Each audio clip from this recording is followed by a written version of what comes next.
How's it going, ladies and gentlemen? Hello and welcome back to Mystery Inc. My name is Richie, and today I'm bringing you another Fear Street book review. Today we're talking about Goodnight Kiss. This is the third book in the Super Chiller. It's not really a series. The Super Chillers were just Fear Street books that were a little bit longer, a little bit more in depth, and allegedly scarier. I'm not sure exactly when this came out relative to the books in the main series, but it was first printed in, when was it? June of 1992. So, about the same time that my wife was born. Um, yeah, this book was great. I loved this one probably more than Secret Bedroom, actually. Although, whether or not it's going to end up as high up ranked, we'll see. Okay, let's have a brief overview about this book. So, you can tell from the picture there with the bat, you can see the blood dripping from the girl's neck. This is a vampire story. And it is pretty great. So we start out getting introduced to our two main villains, two protagonists, I guess. But they are the bad guys. So there's two vampires in the story. There's Gabriel, short for Gabriel, and Jessica. And they don't call themselves vampires most of the time. They call themselves Eternal Ones, but they're vampires. And we're talking like more traditional, like Dracula type vampires, sleep in a coffin, can only go out at night, have to drink blood, turned off by garlic, and they can't look at a cross and things like that. So we're talking like old school traditional vampires here. And these two vampires end up interacting with each other for the first time. They start like arguing and fighting, and then decide that they're going to have a little bit of quote unquote friendly competition, at least friendly between vampires, and compete this summer to see who can be the first of the two of them to turn a human into a vampire. With, the old traditional 3 bites over multiple days kind of thing. And so that's where our story picks up here. And yeah, so they decide to make the competition more challenging. They choose each other's victims, in which they come across a set of 3 friends that are here in this town of I forget what the town was called. They're not in Shadyside. It's a beach town, but the kids are from Shadyside. What was the town called? I can't remember. Okay, I had to look it up because I couldn't find it. The town is called Sandy Hollow. Beach town, a little ways away from Shadyside. One of the 3 main human characters, Todd, lives on Fear Street. I don't know if they mentioned about April and Matt, but I don't believe they actually live on Fear Street. So you have April and Matt, who are boyfriend and girlfriend, and then Todd, who's their awkward kind of third wheelie friend, who all 3 of their families end up vacationing at Sandy Hollow for the summer. And yeah, so Jessica and Gabriel choose April and Todd as their victims, and Matt's just kind of there to be the hero character, I guess, who's going to try and save them from the vampires once he figures out what's going on. And yeah, so we get a lot of backstory with the friends and their interactions, a little bit of family dynamics and stuff there. And then Gabriel and Jessica start making their moves on Todd and April. And things progress, and there's a lot of just kind of back and forth here. Kind of with just, slowly progressing the story here until there's an accident. Kind of an accident. Jessica gets distracted while she is trying to turn Todd into a vampire. And we're getting a little bit of spoiler territory here, but she ends up killing Todd by accident. And so she gets really upset that she's losing the bet. And so she ends up deciding that she's going to try to change Matt instead. Well, Matt comes to figure out what's going on here and realizes that through a series of strange events, including a very ghostly kind of visit from Todd, which is probably one of the coolest, creepiest scenes in the book, let me tell you. He ends up figuring out what's going on, that that Jessica and Gabriel are vampires. Something also, I guess, that kind of turns him onto this. He's a really big horror fan. He likes horror movies and things like that, which April absolutely hates. It's a bit of tension between the two characters. And that combined with kind of the weird ghostly stuff going on with Todd ends up helping him figure out what's going on. So he goes to this little island just off the coast of the town to confront Gabriel and try to save April from him. A fight ensues. A couple of characters end up getting killed. I'm not going to spoil who. And then there's a nice little twist at the end, which I saw coming, but I don't know if everybody would. I feel like if you're familiar with this kind of genre and traditional vampire stories in general, it's pretty obvious how this one is going to end. But I'm not going to spoil it for you if you haven't read it. If you know, you know. So let's go ahead and look at my review scores for it. All right, first up here with the characters. I gave this a 4 out of 5 star on the characters, and the reason for that was, so I liked most of the characters. I knocked it down a little bit because Jessica is a very one-dimensional character. There's really nothing interesting about her.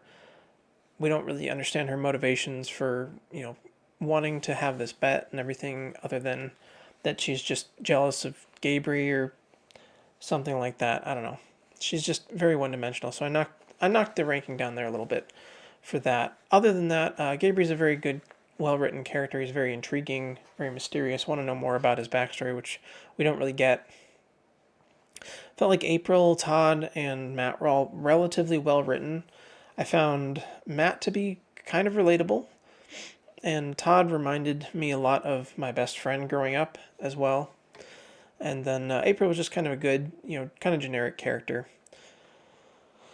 But yeah, they were all pretty well written. I enjoyed the interactions between April and her little sisters, and just kind of the little bit of family dynamics that we get to see between them, and also between Matt and his father.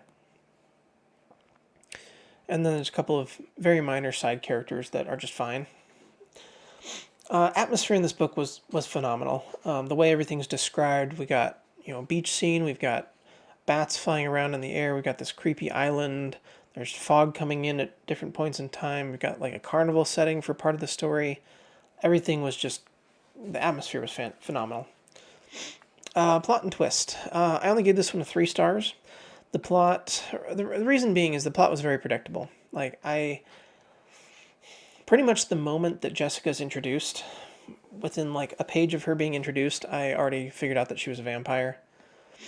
And then when she started going out with Gabriel, I kind of thought there was something suspicious about him too. The way that he's described, and yeah, I pegged them as vampires pretty much immediately. And I also guessed the ending and the twist ending as well, like very, very early on. I figured out, I guessed what was going to happen. I predicted Todd's death as well, probably 20, 30 pages before it happened.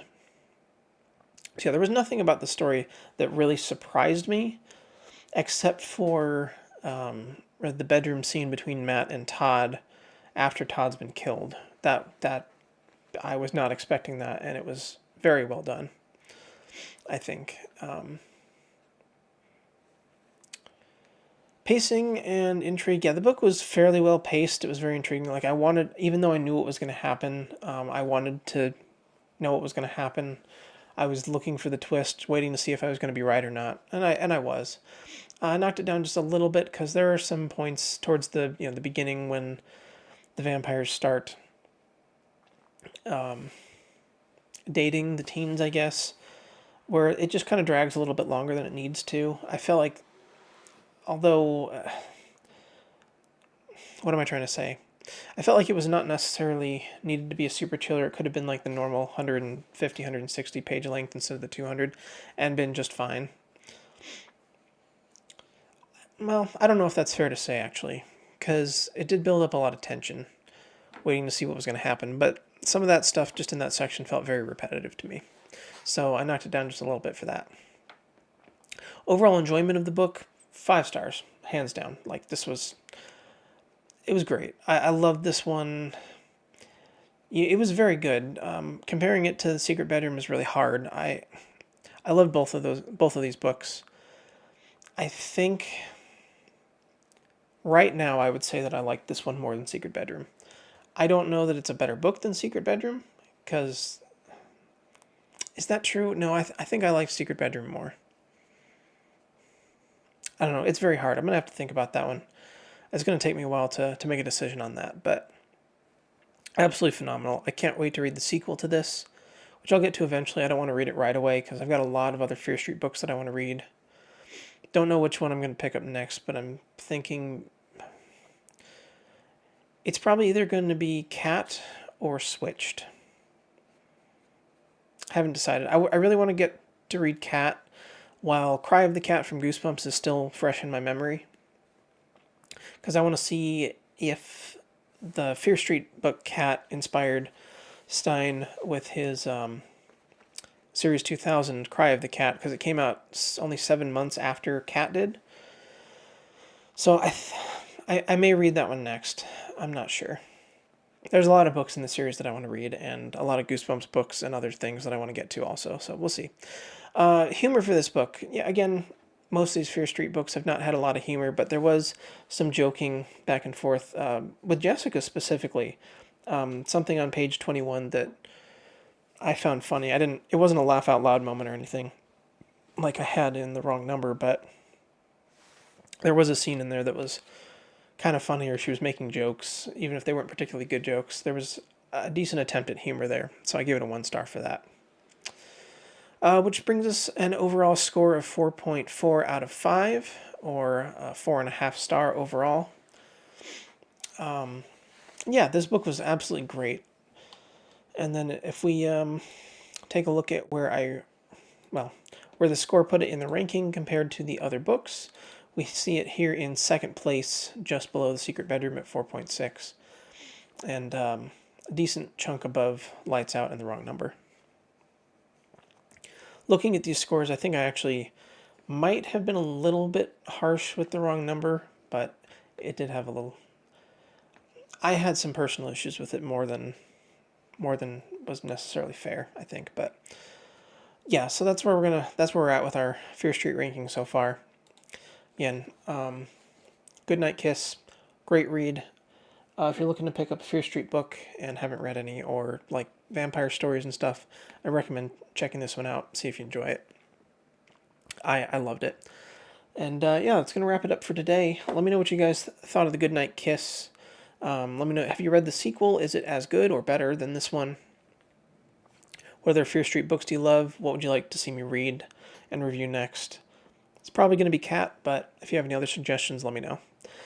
And yeah, we're going to call it up. Call it up? We're going to call it there for today, guys. So hope you guys enjoyed. Thank you so much for watching. We'll catch you in the next review, whether it's Fear Street or Goosebumps, or something else that I've read. Appreciate your time. Thanks for hanging out with me today, and we'll see you later. Have a good one.